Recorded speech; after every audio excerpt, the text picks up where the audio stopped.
Hello and welcome to the Creative-ish podcast. We're your host. I'm Kelly. And I'm Mariana. Welcome. If you're new around here, thank you so much for choosing this podcast today. This is a podcast all about creativity and navigating a creative life and business in your 20s. So you can expect a bunch of topics related to that. So we talk about mindset, perfectionism, business, emotional wellness, productivity, and so on. Today's episode is all about decision making and overthinking and that whole process of getting stuck in your head and getting stuck on decisions. So we're going to be talking about how to make decisions faster, more efficiently, and how to make the most of your day so that you don't feel mentally drained and mentally exhausted at the end of your day.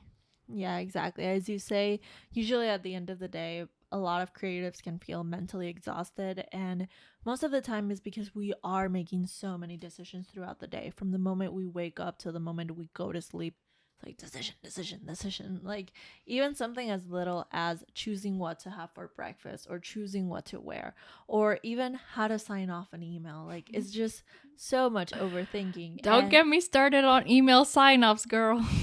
Yeah, and it's actually a big problem. And I read somewhere that the average human does like an average of 10,000 decisions per day, which is absolutely insane. It's an astronomical amount of decisions. It is. It is an astronomical amount of decision. And it just baffles my mind. And it's because we do so many little decisions throughout the day. And little by little, they just make us feel more tired. And we just get decision fatigue.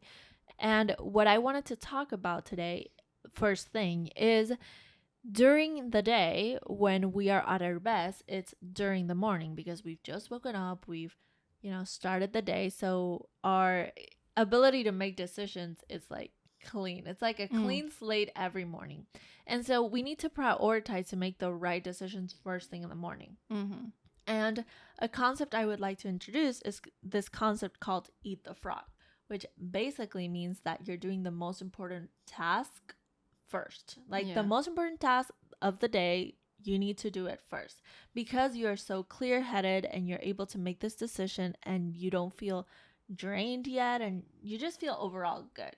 And I wanted to talk about this because during the morning, we usually might just get sucked into doing like busy work, like answering emails or doing like non-important tasks that just really like start draining our decision-making ability. And so that's why it's important to just right from the get-go start making like bigger tasks and the biggest thing that we need to do so that we get it out of the way. And this is a term that was coined by a time management expert called Brian Tracy. And it's loosely adapted from a quote by Mark Twain. And the quote from Mark Twain is, "If it's your job to eat a frog, it's best to do it first thing in the morning. And if it's your job to eat two frogs, it's best to eat the biggest one first." Okay. Yeah. It's a very like weird thing to like call it a frog. But yeah, it makes sense. At the end of the day, like 10,000 decisions later, you're not going to have the most mental energy to make those big decisions or have the creative energy to come up with great ideas. So that's why our mornings are like sacred. You need to really prioritize your mornings for the stuff that really matters to you and not giving away your mornings to other people for other people to invade your mornings with like meetings and stuff like that, answering emails. That all can be done past 11, I believe. Yeah, exactly. Like when you eat the frog, is like you're just ensuring that all the essential stuff that needs to get done gets done, and that you're moving forward in that project or in that goal or anything that you want to do. And it just brings such a sense of fulfillment. Yeah. And it helps in so many ways. Like, for example, with your procrastination, like if you're a procrastinator and you decide, okay, first thing each morning, I'm going to do the thing that brings me closer to my goal. Then you're not letting that task that's hanging over your head, leave it for like after lunch or for tomorrow or for the next week. And this is something that we're all guilty of. So when you just do that task first thing in the morning, it's like, oh, okay, it's off your plate and you've 1 point for you and 0 points for procrastination. And another thing it helps as well is that it minimizes multitasking. So when you're doing like this little task and, all these like busy work, it's like you're just switching between projects and tasks and you're doing like a bunch of stuff at once. But when you do this big project or this big task that is actually moving you forward, you make progress on that thing. You're not like switching in, and you're able to reach deep work when you're doing that. Another thing eating the frog can actually help you with, like doing the biggest task first thing in the morning, is that it provides a lot of momentum. Like, as I said, it's so fulfilling, like getting the hardest thing done off your plate in the morning or before lunch. And it's like the rest of the tasks throughout the day just becomes so much easier to do. And it's better to do the smaller tasks and that busy work after you do like the big thing, because your decision making abilities and all of that is like minimizing, and so it's like on par with the type of task that you're doing throughout the day, so it just snowballs into effect and you're able to be more productive. Yeah, it's the long-term game. If you start doing little things in the morning that are not that important, you just don't feel that sense of like you're confused as in like at the end of the day, like what did I even do today? Like that happens a lot.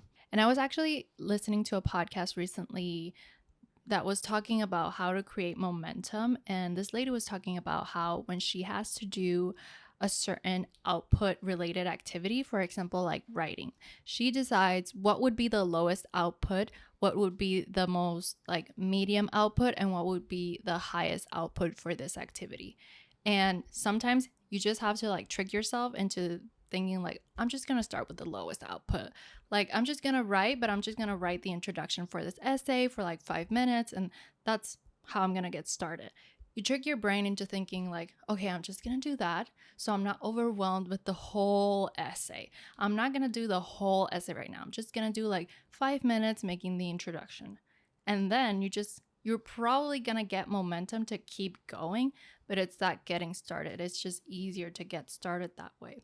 So that's a great tip. Exactly. When you're eating the frog, it doesn't have to be like you're doing the whole task, like the whole thing. It can be like smaller tasks, but that are related to that bigger project and that bigger goal, and that is actually moving you forward. The biggest decision that you have to make for your day, like the most creative one, leave it for your mornings. Now, we also wanted to talk about automation and how automation can make your life easier. So, like we talked about, we make so many decisions during our day.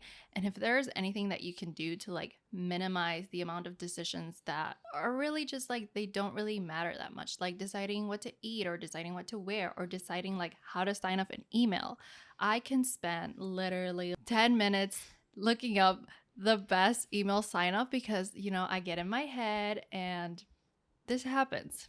No, it even happens to me. I continuously go to ChatGPT to ask AI, how should I answer stuff?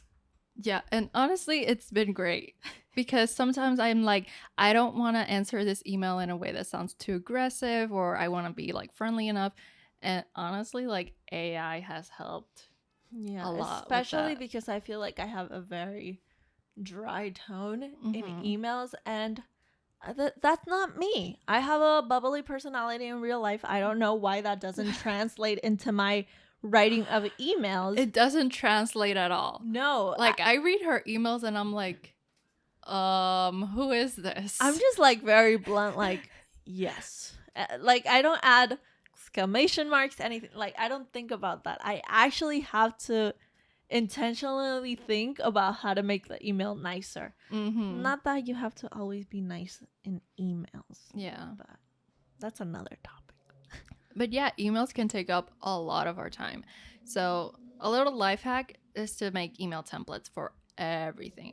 So we have a library of email templates in Notion with like a bunch of client situations, like how we onboard our clients, it's an email template. How we send presentations, it's an email template. How we offboard, how we ask for feedback, it's all in a template. So we can just copy paste it and I don't have to spend any extra time thinking about that. Also, on the topic of emails, I recently saw that Anna Wintour Her thing is that she likes to answer emails as soon as she gets them. And honestly, I think that that can be really beneficial because you get an email and you're just going to challenge yourself to answer this email in under 3 minutes or something like that. And it can help you not overthink the email so much because like you're challenging yourself to answer these emails as soon as you can. So that's also something that I've been trying to keep in mind, not to let emails linger on, because you can also like start to overthink, how am I going to answer this? Yada, yada. So answer them as fast as you can if you can have a template, and don't overthink it that much. And other non-work related things that you can automate, one of the things is meal prepping. Meal prepping is something that is super beneficial because it takes the guesswork out of choosing a meal and thinking about a meal like out of your daily routine. And that's something that is really beneficial for both of us, because if you work from home, you know, you have to like cook, clean, and everything, and it's like, what do I choose to eat? And it just takes so much time sometimes to choose, and it drains you a bit. Yeah. I'm gonna be honest. And I actually wanted to share a story that I heard from Alex Hormozy. And Alex Hormozy, when he was single, he went, I think 1 year, like 500 times to Chipotle. So he would go to Chipotle 5 times a week and eat twice a day in Chipotle, if I'm not mistaken. And he would always order the same thing. So he didn't like that guesswork of choosing what to eat was taken out of the equation, and he just ate the same thing. It cost the same, and you know, it was just, he didn't have to think about it during the day, and he didn't have to think about his nutrition. Like his meals were taken outside of his mental load. Wow. And it was crazy and very beneficial and a lot cheaper is what he said. That's a lot of Chipotle. Wow. But yeah, this is just such a smart way to live, because if you meal prep, you're deciding what you're going to eat once. You either decide on a Sunday what your meals are going to be for the rest of the week, instead of deciding 3 times a day for 7 days. Those are a lot more decisions instead of just deciding. So we actually recently got a meal planner. It's really cute, and it's like a little calendar, but for your meals. So yeah, it's really cool. It's from Pap here, and it's so pretty, and I think it's gonna really help motivate us into meal prepping again, because we've kind of been on and off, a little bit inconsistent, and before that we had it in Notion, and now that I think we have it physical, it's like a lot more fun. Yeah. And you just add a little bit of fun in it. And another thing you can do is to simplify your wardrobe, and just choose like your go-to pieces, or maybe even wear the same thing every day. That's something a lot of successful people do. They just wear the same thing over and over. And I've also heard this, that Matt Diavella does it. He wears like the same J. Crew t-shirt every day. Yeah. And you know, it just takes that just like guesswork out of your day. You don't have to choose what I should wear. And I think one version of this for us is like the Everlane bubble top. The bubble top. And that's a top that we bought like 2 years ago in the Everlane store in New York, and we absolutely love it. And this Christmas I also decided to order it in blue, because we had it like in a white color, and I just wish I could buy that top in multiple different colors, because it's literally my go-to top. It takes the guesswork out of like getting dressed. You can dress it up, you can dress it down. It's a timeless top. You can, oh my god, it's just the perfect top. It's probably the top that looks good on me with almost anything. So yeah, I love it. Simplifying your wardrobe, being intentional about the pieces that you bring onto your wardrobe so that things go together. You know, you have like a little theme going on.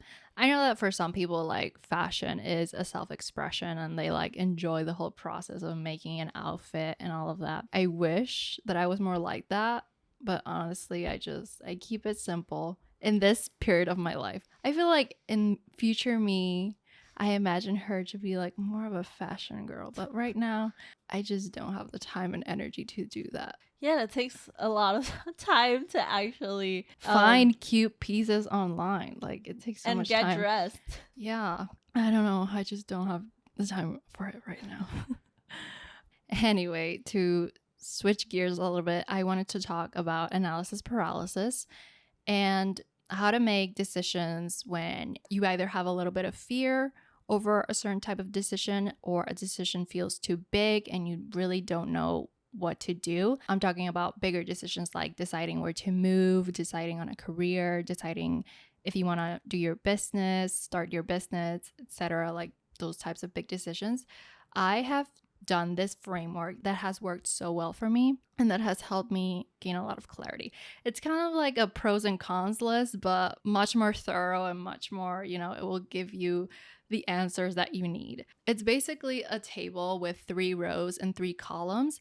The first row is dissecting your fear.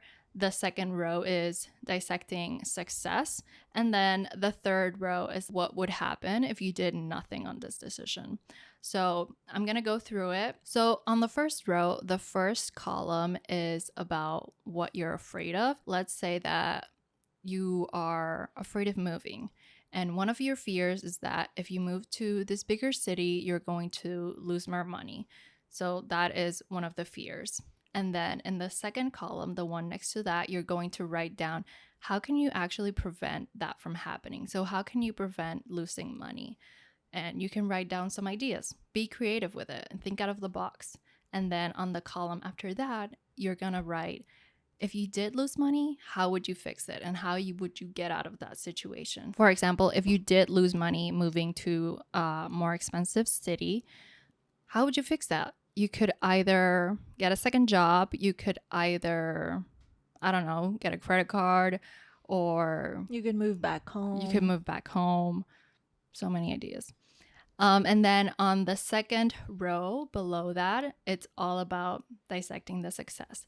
So on the first column, you're going to write what would be some success, like the benefit of attempt, like some benefits to moving to a bigger city. And that could be making friends.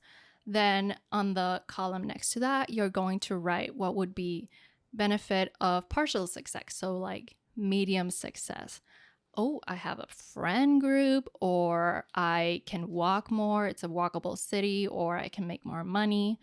That could be like medium success. And then on the third column, you're going to write what would full-blown success look like, for example, in this bigger city. So, go all out, dream big, and what would be your ultimate best case scenario. And then on the last row, you're going to write what would happen if you didn't do anything. So on the first column, what would happen if you didn't take any action in the next 6 months?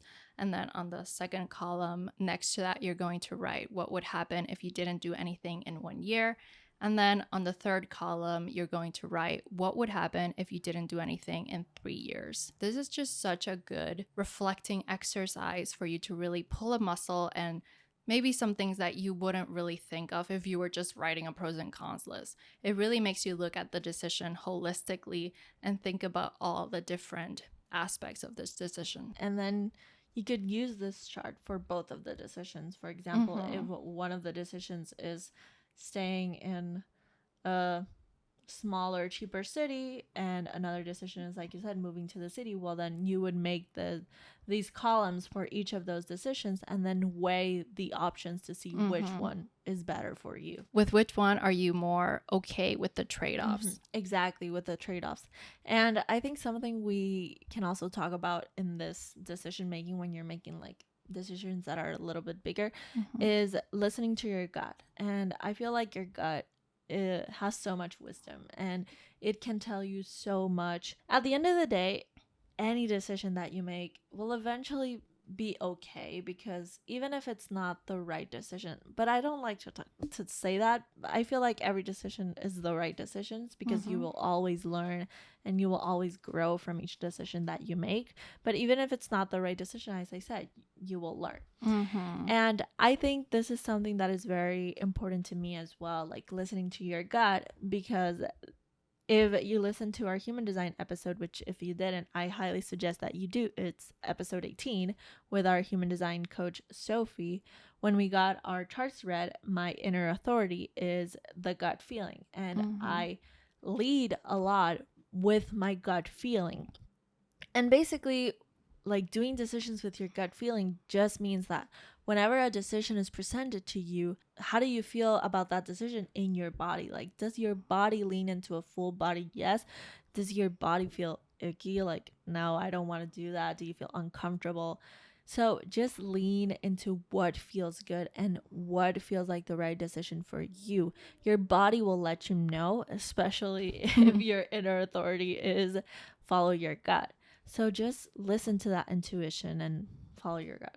Yeah, for me, I am a complete opposite. So my body doesn't really give me any signs for decisions. Like, I don't feel it so much in my gut. My human design actually is talking it out, and that is how I come up with answers to decisions. So I talk it out with Kel, or I write it down. Usually writing it down gives me a lot of clarity. So that is how I manage decisions. Exactly. That's why the columns are so beneficial to you. So again, that's another thing. When you're making these bigger decisions, like, just think, what is the best way to make a decision for you? Yeah, so look up your human design or go to our episode. It's such an interesting topic. So yeah.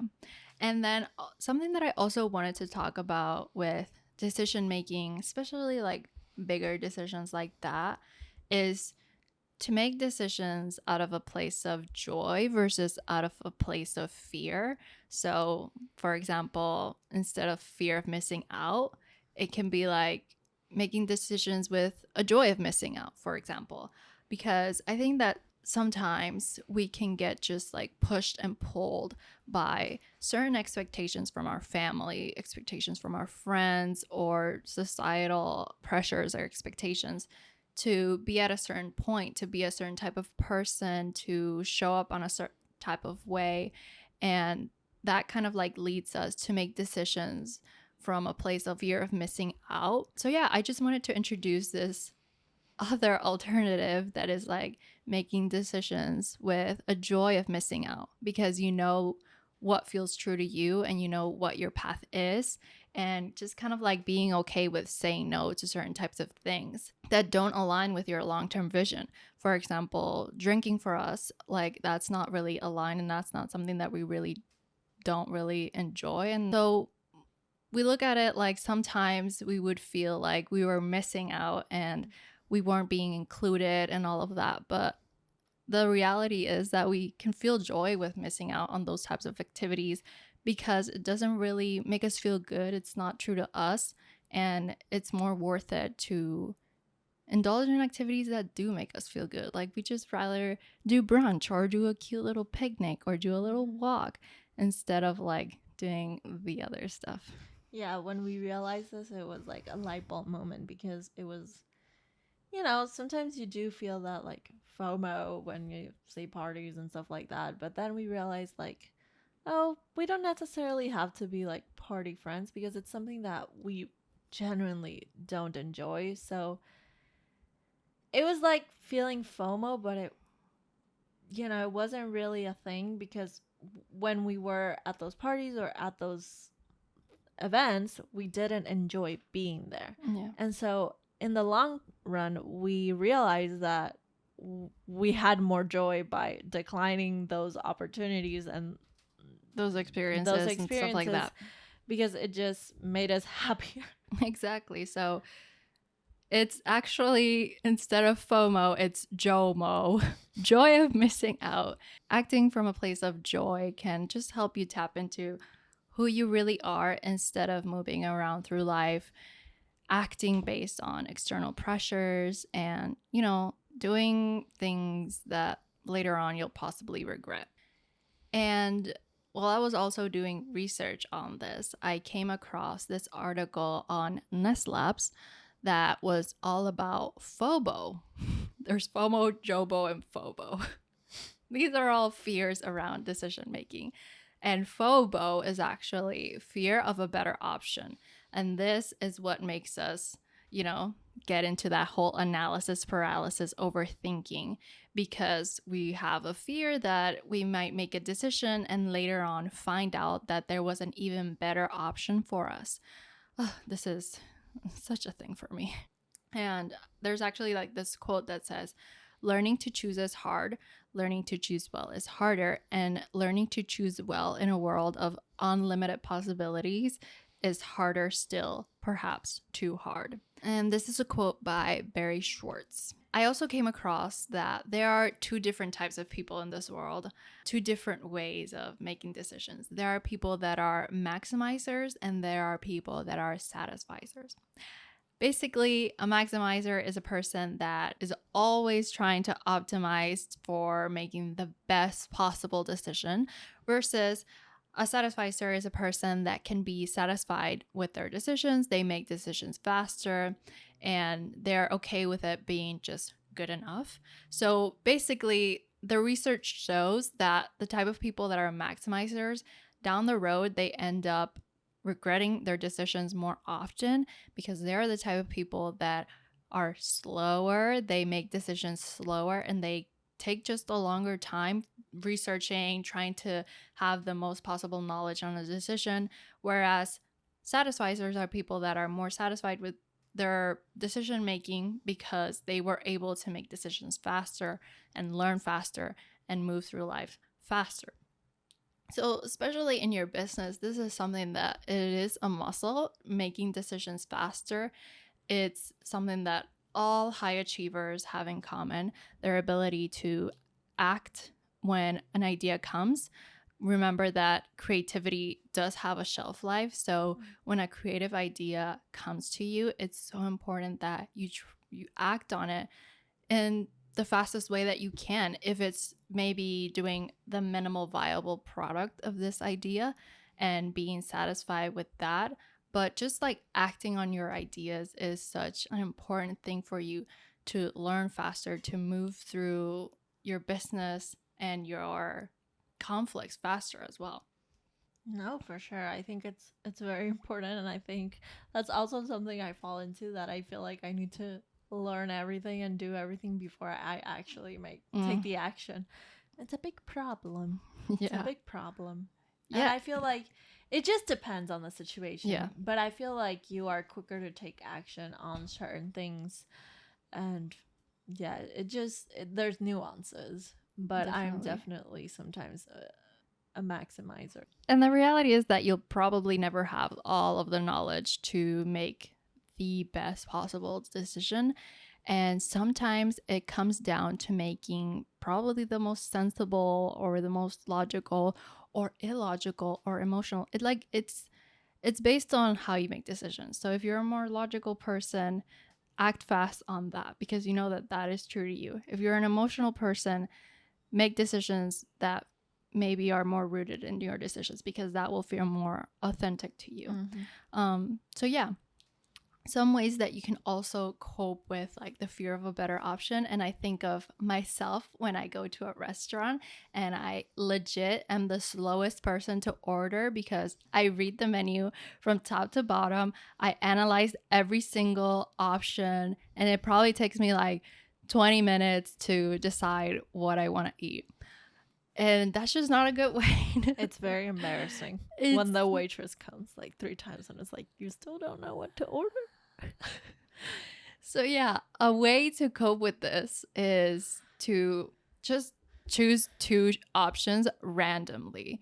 I know that I'm a vegetarian, so there's no need for me to look at every single option. Sometimes I'm like, even, okay, this isn't vegetarian, but if I mix this and this, oh my God, I get so in my head. So first of all, to stop that like whole overthinking pattern, just choose 2 options and let the universe decide for you.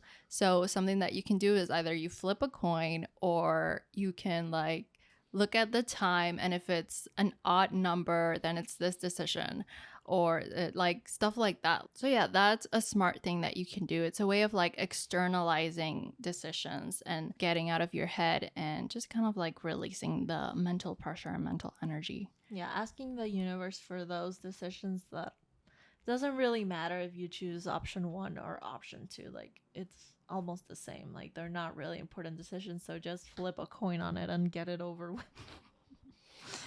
Yeah. And that is all that we have for today's episode. Hopefully, you guys got some value from this episode, and now you have some strategies for making decisions faster, more efficiently, more automated, and overall just smarter decision making skills. Let us know what you thought about this episode. We would love to know and love to get your feedback. Yeah, you can send us a DM over at our new Instagram account at CreativeishPod. You can send us a DM and let us know what we you think. We also have a new TikTok account. It's creative.ish. Yeah. And yeah, thank you guys so much for listening. If you're feeling nice, you can leave us a review on Apple Podcasts or on Spotify. Leave us a rating. And if you're listening to the audio version of this, remember that we're also on YouTube, so you can watch the video version. And yeah, thank you guys so much for listening. We'll see you in the next one. Bye.